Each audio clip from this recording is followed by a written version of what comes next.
92.7 big FM पर आप सुन रहे हैं यादों का idiot box with Nilesh Mishra season 4। कहानियां जिनमें आप मिलते हैं खुद से। दोस्तों, मैं आपको सुनाने जा रहा हूं ऋत्विक श्रीधर जोशी की लिखी कहानी मातबर सिंह का टॉर्च। पहाड़ों में मैदानी आदमी के दिन बड़ी मुश्किल से कटते हैं, खासतौर पे मेरे जैसे हारे हुए खिलाड़ी के लिए जो 2 बार 12वीं फेल हो चुका था। पहली बार बस कुछ नंबरों से और दूसरी बार पहली बार की नाकामयाबी की जिल्लत से। अब मेरा मनोबल टूट चुका था। अब पिताजी और माँ भी हार ही गए थे। एक तरह से अच्छा ही हुआ कि पिताजी का ट्रांसफ़र यहाँ हो गया था। यहाँ कुछ भी नहीं था, न मार्कशीट की याद दिलाने वाले मुझसे आगे निकल चुके दोस्त, न लानतें फेंकने वाले रिश्तेदार, न कोई 10वीं पास की नौकरी वाले विज्ञापन। बस एक ही काम रह गया था मेरे लायक, पिताजी को दफ्तर से किसी भी समय लेने जाना, क्योंकि रास्ते ऐसे ढीठ थे कि उनको याद ही नहीं हो रहे थे। मैं भी रास्ता भटक गया था। अजीब बात थी, पूरी सीमेंट की सड़क किसी घर के लोहे के जालीदार दरवाजे के आगे जाके खत्म हो गई। अरे, मुझे रास्ता तो यही बताया गया था, पर ये तो खत्म हो गया। पूछने के लिए कोई आदमी भी नहीं दिख रहा था। मैं वहीं खड़ा रह गया, सोचने लगा क्या मुझको अंदर जाना चाहिए, कहीं घर में कोई कुत्ता तो नहीं है। तभी न जाने किस शून्य से दाईं ओर की खाई से कंबल ढका ऊपर चढ़ता हुआ एक आदमी आया और वो भी उस घर में बिना इजाजत घुसने लगा। मैंने इसको दबोच लिया। अरे यार, कमाल करते हो, किसी के भी घर में घुस जाओगे। अधेड़ आदमी मेरी तरफ मुड़ा, सिकुड़ी हुई छोटी छोटी आंखें और भवें न के बराबर। उसके हाथ में एक बड़ा सा भारी टॉर्च था। पूरा सूरज सर पे दमक रहा था, फिर भी उसने मेरे चेहरे की तरफ वो टॉर्च बढ़ाया और पूरे मुंह पे जला दिया। मेरी आंखें चुंधिया गईं। खींच तो गया, पर मैंने कोई प्रतिक्रिया नहीं दी। बस आंखें मलने लगा कि उसकी आवाज़ सुनाई पड़ी। ना भैजी, घर तो बगल में है ना, ये तो रास्ता है। पहाड़ में तो ऐसे होता है। नहीं आए हो, कहाँ जाओगे? वो एक सांस में ही सब बोल गया। मैं खाली अंतिम वाक्य ही समझ पाया। मुझे अभी भी कुछ ठीक से दिख नहीं रहा था। ये सर्किट हाउस किस तरफ है? मैं भी तो जा रहा हूँ उधर ही। आ जाओ, मेरे साथ ही आ जाओ आप तो। कह के उसने टॉर्च मेरे मुंह से हटा के रास्ते की ओर कर लिया। अजीब आदमी था, टटोल टटोल के रास्ते पे चल रहा था और उस पे उसने टॉर्च भी जला रखी थी। रास्ते में कई जगह तो गिरते गिरते बचा। मेरा तो दिल ही रुक जाता जब वो खाई की ओर किसी झंडे की तरह हाथ पांव फेंकता सा फड़फड़ाता, फिर रुक जाता। ऐसा 2-3 बार हुआ। मुझे लग रहा था गजब का बेवकूफ आदमी है। कैसी बेढंगी चाल, और पूरी धूप निकली होने के बाद भी सर पे कंबल और हाथ में टॉर्च लिए चल रहा है। इसे ये भी पता है कि सवेरा हुए कितने घंटे बीत चुके हैं। बहरहाल वो आदमी चले जा रहा था, उसके पीछे पीछे मैं भी था। रास्ता था कि खत्म ही नहीं हो रहा था। मैंने उससे पूछा, नाम क्या भाई जी आपका? सर्किट हाउस है क्या? आपका सर्किट हाउस आ गया भाई जी, आओ। मेरा नाम मातबर सिंह। नमस्ते। बहुत ही अटपटा सा आदमी था। अगर आपके आसपास कुछ अटपटा सा हो जाए तो आपका ध्यान अपने आप ही खिंच जाता है उस तरफ। उसने नाम बड़ी जल्दी में बताया, मातबर सिंह। 92.7 बिग एफएम पर आप सुन रहे हैं यादों का idiot box with Nilesh Mishra season 4। कहानियां जिनमें आप मिलते हैं खुद से। दोस्तों, मैं आपको सुना रहा हूं अपनी मंडली के सदस्य ऋत्विक श्रीधर जोशी की लिखी कहानी मातबर सिंह का टॉर्च।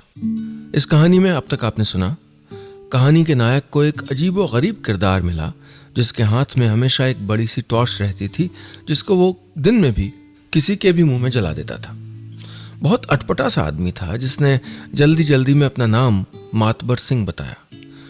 नायक की नीरस जिंदगी में एक हल्का सा रस ले आया, क्योंकि कहानी का नायक 2 बार 12वीं में फेल होके अपनी पढ़ाई के प्रति रुचि खो चुका है। उसका मनोबल भी टूट चुका है। अब आगे। मेरा अगला दिन शहर के डाकघर के सामने शुरू हुआ। मुझे डाक खाता खुलवाना था। बैंक वगैरह या तो थे नहीं या बहुत दूर थे। बड़ी अंधेरी, छोटी सी और संकरी जगह थी, लेकिन लोग ढेर सारे थे यहाँ। लाजमी था, आखिर ये यहाँ का बैंक भी तो था। फॉर्म वहीं एक मेज पे रखे हुए थे, जिनको मैंने बिना किसी से कुछ पूछे भरना शुरू कर दिया। ओए नेगी! बड़ा मुश्किल हो रहा था क्योंकि पीछे से कोई बड़ी जोर जोर से चीख रहा था, ओए नेगी! व्यवधान से मेरा ध्यान आवाज की ओर गया तो मेरे और आवाज के बीच में एक बड़ी सी लकड़ी की रैक थी, जिसके पीछे कोई डाकघर की शेड वाली छत पे टॉर्च जला बुझा के जैसे सिग्नल भेज रहा था। वो आवाज जिस नेगी को पुकार रही थी उसने सिग्नल पकड़ लिया और रैक के पीछे से एक आदमी के साथ बाहर आ गया। कमाल का संयोग था, मुझे वही आदमी दिखा जिसने कल मुझको सर्किट हाउस पहुंचाया था। अरे वही मातबर सिंह। मेरी रुचि तो इसमें कल ही जाग गई थी। मेरा ध्यान अपने फॉर्म को छोड़ के मातबर पे टिक गया। उसकी एक एक हरकत को मैं गौर से देख रहा था। वो बाकियों का ध्यान अपनी तरफ खींचने के लिए अपना टॉर्च उनके मुंह पे जला देता। वो टॉर्च उसके हाथ से एक पल के लिए भी अलग नहीं होता था। अंधेरी जगह पे कभी कोई फाइल निकालता तो कभी कोई बंडल खोज रहा होता। चलने फिरने के लिए वो टॉर्च जला बुझा के सामने पड़ने वाली चीज का अनुमान लेता, लड़खड़ाता, फिर टटोल टटोल के चलने लगता। अब तक मुझे पूरी तरह से समझ में आ गया था, मातबर सिंह की सिकुड़ी हुई आंखें असल में बहुत कमजोर हैं। उसे कुछ भी साफ साफ दिखाई नहीं देता था। मेरा काम तो जल्दी खत्म हो गया था, लेकिन मेरी रुचि मातबर में ऐसी जागी थी कि मैं वहां उसके काम खत्म होने तक रुका रहा। दिन जल्दी ढल गया। वो बाहर आया। आते ही उसका टॉर्च टिमटिमाया। सामने लेटे हुए अलसाए कुत्तों ने रास्ता छोड़ दिया। मातबर सड़क पे आया और उसका टॉर्च जलता रहा। लोगों के मुंह पे इतनी तेज रोशनी पड़ती तो वो समझ जाते कि ये मातबर है। कोई बुरा नहीं मान रहा था। छोटा शहर था, यहाँ लोग एक दूसरे को पहचानते थे। अपनी डगमग चाल से चलता कंबल ओढ़े हुए मातबर रास्ते पे अपना टॉर्च नचाता हुआ चला जा रहा था। ये टॉर्च ही उसकी आंखें थीं। मातबर अपनी टॉर्च से निकलते हुए रोशनी के गोले का पीछा करते हुए घर जाता था, रोज एक ही रास्ते से। घर पे रहना मतलब अपनी नाकाबिलियत को याद करना। कुछ दिन इससे दूर रहने का बहाना मातबर के रूप में मिल गया था। 2-4 दिन उसके पीछे लगे रहने से और डाकघर के लोगों से बात करके उसके बारे में नई नई जानकारी हासिल हुई। मातबर सिंह डाकघर में विकलांग कोटे का कर्मचारी था। दफ्तर में यूं तो कुछ खास काम नहीं कर पाता था, लेकिन सरकारी दफ्तर में उसके हितैषी बड़े थे, इसलिए उसके अधूरे काम से किसी को कोई परहेज या गुरेज नहीं था। दिक्कत यह थी कि मातबर का स्थानीय निवास पहाड़ की ऊंचाई पे जंगल से सटा हुआ था, जहां उसको पहुंचते पहुंचते रात हो जाया करती। सरकारी क्वार्टर में अकेले ही रहता था। उसका घर परिवार सब कहीं दूसरे गांव में था। दिन में तो गनीमत रहती, लेकिन रात उसके लिए खतरनाक हो जाया करती थी। 92.7 बिग एफएम पर आप सुन रहे हैं यादों का edit box with Nilesh Mishra season 4, कहानियां जिनमें आप मिलते हैं खुद से। दोस्तों, मैं आपको सुना रहा हूं अपनी मंडली के सदस्य ऋत्विक श्रीधर जोशी की लिखी कहानी मातबर सिंह का टॉर्च। इस कहानी में अब तक आपने सुना, कहानी के नायक को मातबर सिंह नाम का एक किरदार मिला, जिसने कुछ समय के लिए उसको उसकी अपनी नाकामयाबियों के ख्याल से दूर कर दिया था और उसके टूटे हुए मनोबल से भी। मातबर सिंह नाम का यह आदमी बेहद अटपटा सा था। एक टॉर्च लिए घूमता था जो दिन हो या रात हमेशा जली रहती। मातबर की आंखें इतनी कमजोर थीं कि उसको दिन की तेज धूप में भी कुछ साफ नहीं दिखता। उसकी टॉर्च ही उसकी आंखें थीं। मातबर का घर उसके काम की जगह यानी शहर के डाकघर से काफी दूर जंगलों के पास था, जहां वो अकेला रहता था, लेकिन हमेशा खतरे के साए में। अब आगे। पहाड़ों पे जंगली जानवरों का खतरा, खास तौर से पहाड़ी तेंदुओं का खतरा शाम होते ही मंडराने लगता है। कुत्ते अक्सर शिकार हो जाया करते हैं, लेकिन अगर कोई बदनसीब बच्चा या बड़ा आदमी भी फंस जाए तो बचना मुश्किल हो जाता है। अगर ऐसा बदनसीब मातबर हो तो मौत तय है। ये टॉर्च ही मातबर का चश्मा, उसकी दवा और उसका इलाज था। शहर अभी विकसित नहीं हुआ था। केबल कनेक्शन भी अभी अभी पहुंचा था यहाँ। बस एक अस्पताल था जिसमें सारे शहर की भीड़ जमा हो जाया करती। मातबर की उम्र के लोग अक्सर भीड़ से कतराते हैं। मातबर को देख के ही मैं समझा था कि आंखें कितनी कीमती चीज हैं। डाकघर आना जाना मेरे लिए आम होता गया। वहां धीरे धीरे मातबर से बातचीत भी आम हो गई। मैंने अपनी पासबुक उसको पकड़ाते हुए कहा, क्या भाई मातबर, ये क्या तुम टॉर्च लिए सबके मुंह पे चमकाते फिरते हो यार? अरे सबको परेशानी होती है, समझ में नहीं आता तुमको? इलाज करवा लो। अब कौन जाएगा देहरादून? पैसे किसके पास रखे हैं? वैसे भी टॉर्च रहता तो हिम्मत बनी रहती मेरी। मनोबल बहुत बड़ी चीज होती है, मैं समझ सकता था, क्योंकि मुझ में भी मनोबल पिछले साल ही चला गया था। बेचारा मातबर खुद को इस टॉर्च के सहारे बेवकूफ बना रहा था। मुझे उसका ये बहाना बिल्कुल भी पसंद नहीं आया। मैंने उसको तुरंत टोक दिया। अरे क्या बकवास है, इलाज करवा लो भैया मातबर, कहो तो मैं चलता हूं, नंबर वंबर सब लगा लेंगे। मातबर आज ठप्पे मारने वाले का काम संभाल रहा था। उसकी टॉर्च भी जली हुई थी। मेरे कहते ही उसने टॉर्च बुझा दी और ठप्पे मारने का काम भी रोक दिया। ऐसा भुला, या तो पूरे अंधे हो जाओ या बिल्कुल मत हो। डॉक्टर बीच वालों का इलाज नहीं करते ना। मुझे 20 सालों रखे हैं ऐसे, आज तक अंधा नहीं हुआ, वरना मैंने करवाना नहीं था इलाज। भैया टॉर्च ही अच्छी मेरी, आप कहाँ ये सब बातें लेके बैठ गए, छोड़ो। इतने दिनों में पहली बार मातबर की टॉर्च इतनी देर तक बंद थी कि बिना उसकी रोशनी के मातबर का असल चेहरा दिख रहा था। वो चेहरा जो कुछ कुछ मेरे हारे हुए चेहरे से मिलता जुलता था। उसके बाद से मातबर मेरे थोड़ा और करीब आ गया था। मैं टहलते हुए एक दिन मातबर के घर पहुंचा। पहली बार मैंने पाया कि सर पे कंबल ओढ़े, बत्ती बुझा के मातबर टीवी के सामने बैठा है। उसमें सिर्फ आवाजें आ रही थीं। तस्वीर की जगह सैकड़ों मक्खियां भिनभिना रही थीं। मातबर बड़ी तल्लीनता से उसको देख रहा था। हाँ, अपनी टॉर्च जला के मेरी वहीं हंसी निकल गई। मेरी हंसी थोड़ा अजीब है, सुनने वालों को चौंका देती है। मातबर को चौंकना पसंद नहीं था। उसने जैसे ही दरवाजे पे मेरी विभत्स आवाज सुनी तो बुरी तरह डर गया। उसको शायद लगा हो कि कोई जानवर ही घुस आया है। उसने वहीं अपना टॉर्च डंडे की तरह लहरा के मुझ पर धावा बोल दिया। कौन है, कौन है, भाई कौन है, भाग भाग भाग। मातबर इतना आक्रामक हो गया कि मुझको वहां से भागना ही पड़ा। बाहर दोपहर की गाढ़ी धूप थी और मातबर के कमरे में गाढ़ा अंधेरा, जिसमें बस टीवी और टॉर्च जल रहे थे। इसलिए इतनी तेजी से बाहर आने के कारण मेरी आंखों पे भी अंधेरा छाने लगा। मुझे रास्ता साफ नहीं दिख रहा था, मैं फिर भी भाग रहा था।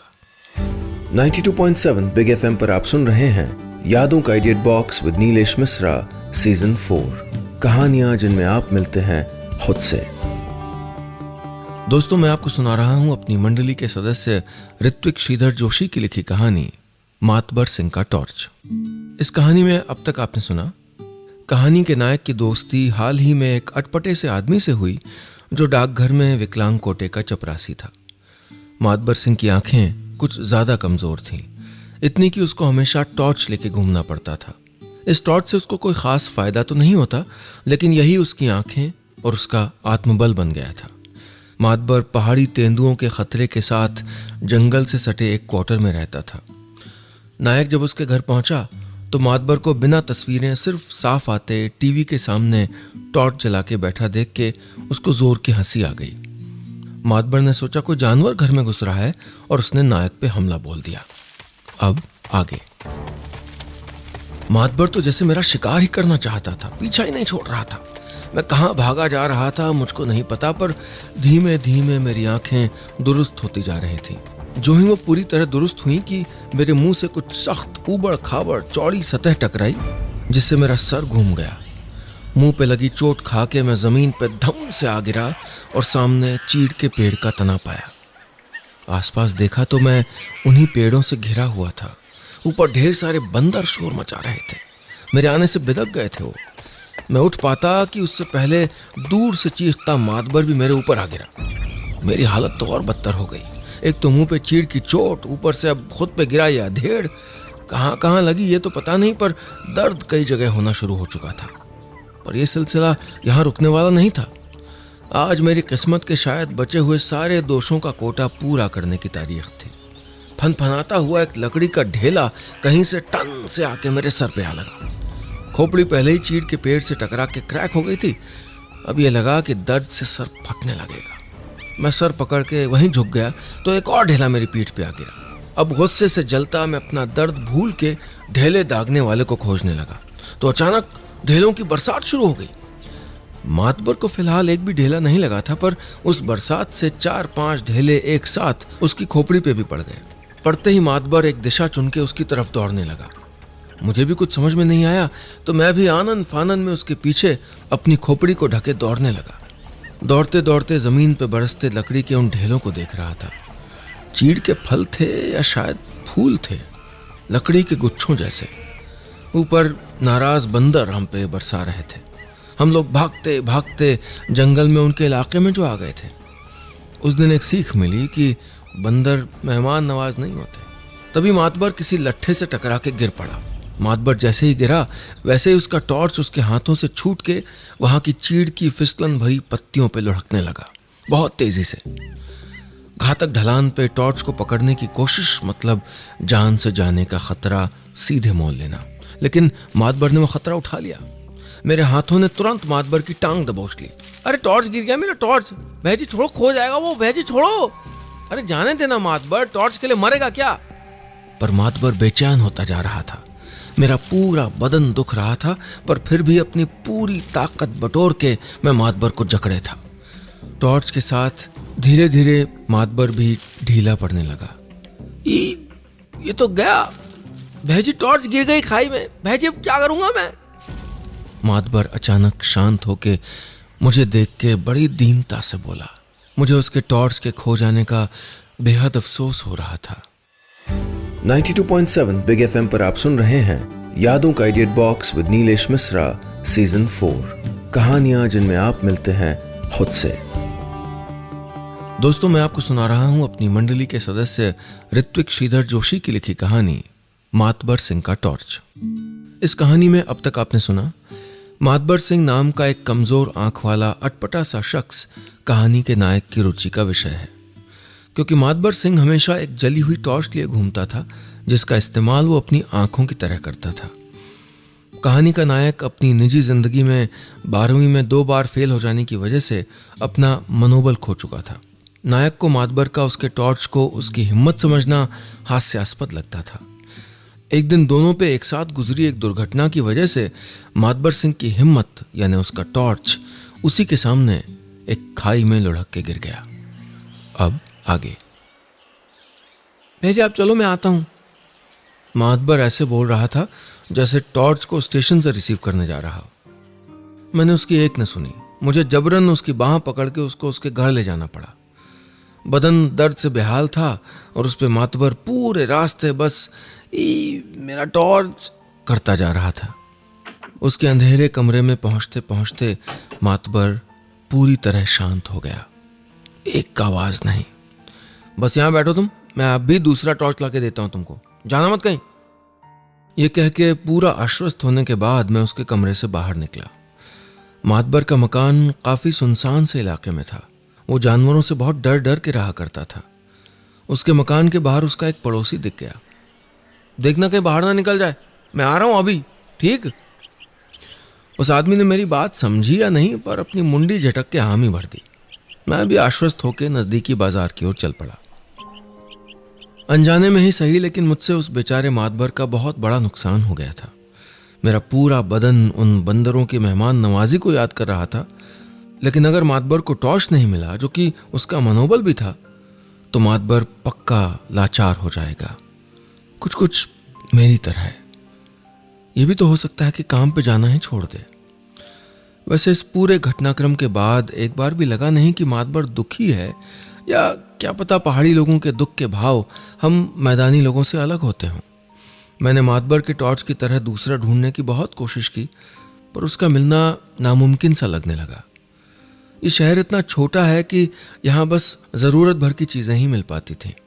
मातबर का टॉर्च कोई साधारण टॉर्च तो था नहीं, मिलिट्री वाला था।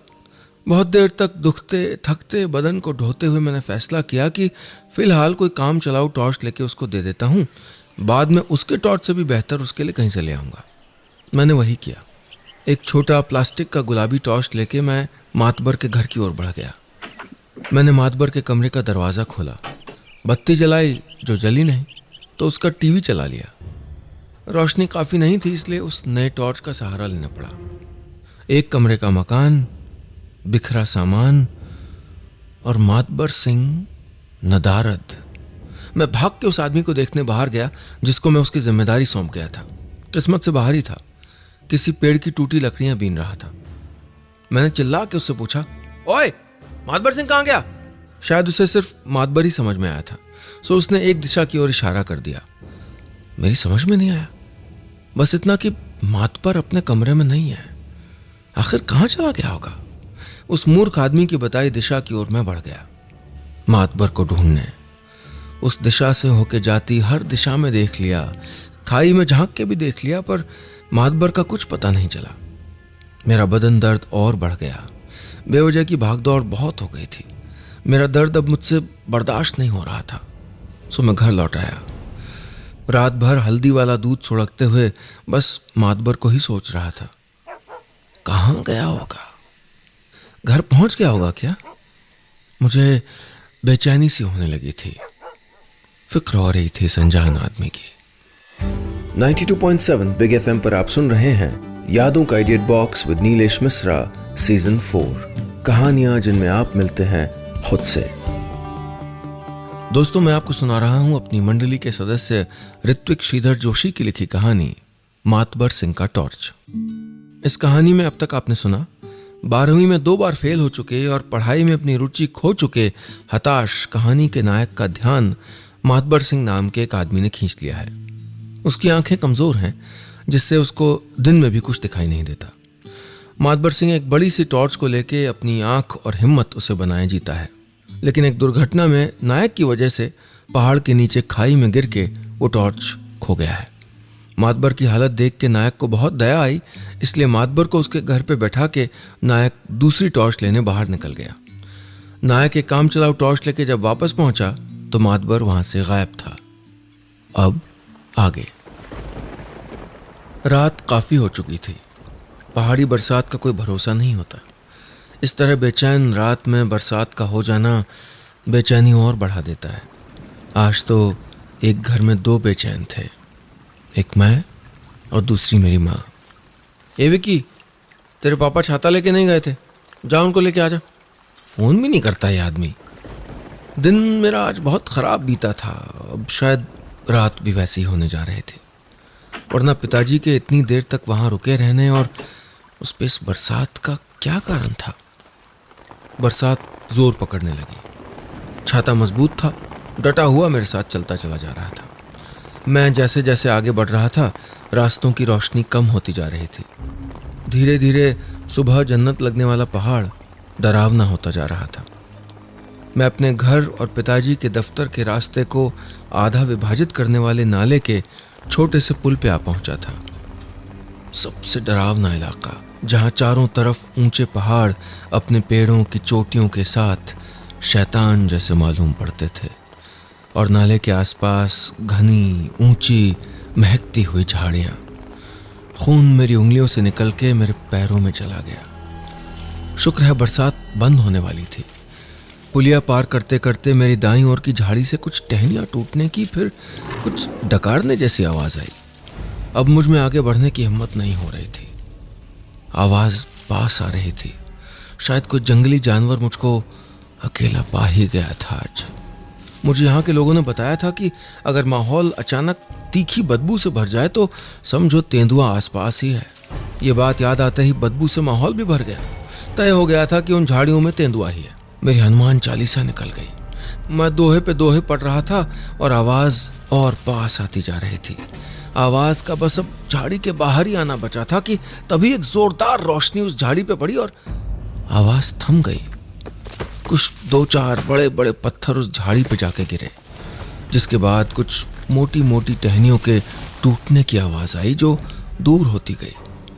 मेरी समझ में आ गया था कि वहां जो कुछ भी था वो भाग गया है। रोशनी बहुत तेज थी जो अब मेरे चेहरे पे थी। मैं कुछ कह नहीं पा रहा था कि वो रोशनी हल्की सी हटी और सामने मातबर सिंह दिखाई दिया। है मातबर? अरे तुम कहां से आ गए भाई? मैं तो ढूंढने गया था ना अपना टॉर्च वहां पे। वहां से घर जा रहा था कि पता नहीं यहाँ कैसे आ गया। वहां क्या बाग था क्या? मातबर अब तक वहां अपना टॉर्च खोज रहा था। मैं उस आदमी की अक्षमता से बड़ी उसकी हिम्मत देख के हैरान था। वो खाई से खोज के अपना मनोबल ढूंढ लाया था। वो मनोबल जो मेरे बस एक बार फेल हो जाने से छूट गया था। वो समय मेरे लिए चमत्कार जैसा था। छाती में कुछ हवाई चक्रियां से चल रही थीं। मातबर के मेरे पास खड़े होने से मुझको शर्मिंदगी और जुनून एक साथ महसूस हो रहे थे। मातबर के टॉर्च का मेरे मुंह पे चमकना बड़ा अलौकिक लग रहा था। मैं खुद पे हंसा, फिर मातबर की बाह थाम के पिताजी को लेने चल पड़ा। इतने दिनों से मातबर और उसका टॉर्च मेरे सामने थे, पर सबक वो अदृश्य तेंदुआ दे गया था। फर्क इतना था कि मातबर का मनोबल उसके हाथ में था और मेरा मनोबल अभी अभी इस अनजान आदमी की वजह से मेरे अंदर पैदा हो रहा था। बस इतनी सी थी ये कहानी।